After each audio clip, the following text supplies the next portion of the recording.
Ramogi TV.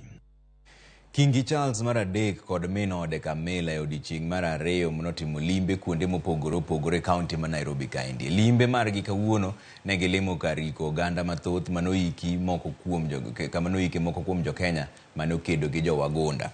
Kopogore kod limbe mag jiwo pith mar yien, Kingi Charles bende nolimo apise mag riwruok mag piny mangima ma United Nations mantiere gi Giri, Nairobi, kama opuoyo tij riwruogno e kedo gi midhiero mahinyo ngima oganda. Simfros Okinda nigi ler mar wachno.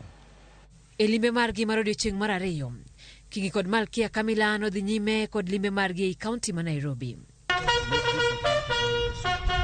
King Charles noromo kod moko kuom thuondi manotony e lweny mar piny mokwongo kod mar ariyo e kinde manolimo kar iko oganda mathoth ma Karioko. Oganda go ywak ni osejwang'gi kuom thuolo malach ka gidwaro chudo kowuok e piny Ingereza kuom sandruok mane gikale. Charles nochiwo mich ne jodongo Michael Deya, Jonah Chada kod jowadgi mamoko kuom tich matek mar kedo ne piny e lwenje mag piny mokwongo kod mar ariyo.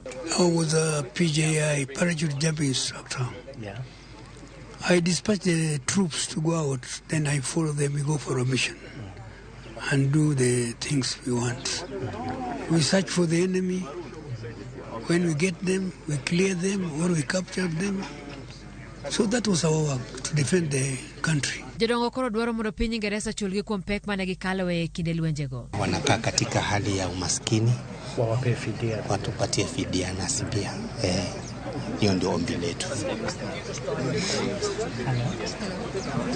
Na Waafrika ambao baada ya vita vikuu vya dunia vya kwanza hawakupewa ile heshima ya kumbukumbu. Sisi kama shirika tumetoa ile apology yetu kwa familia zao na pia kwa communities ambazo walitoka. Kingi kod Malkia nochoma uwe wilietego kaka ranyisi mar chiwo luor ne tich maratego ma oganda go notiyo. Elime mare e karapisi mag riwruok mag United Nations mantiere gi Giri, Nairobi, Kingi nopuo tich maber ma UN osebedo katimo ahinya e rito alwora kod chiwo chiemo ne oganda mochan. Ka jal mohero weche mag alwora, Kingi bende nolimo bungu ma Karura kama norome kod moko kuom thuondi ma pacho ka. Jang'wech mang'ula Eliud Kipchoge ne en achiel kuom jogo manoromo kod Kingi. The chart will be actually a symbol that this planet is our only home and we need to take care of the planet. The second thing is that we want to make Kenya clean, and after making Kenya clean, then we make the whole world clean by conserving the environment through planting trees and actually going through the right measures which the environment can benefit.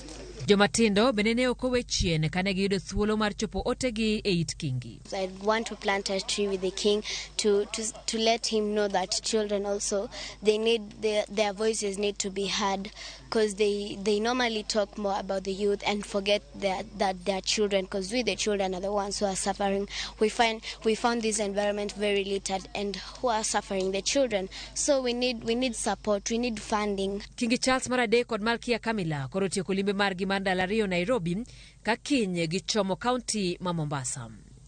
Simfros Okinda, Ramogi TV.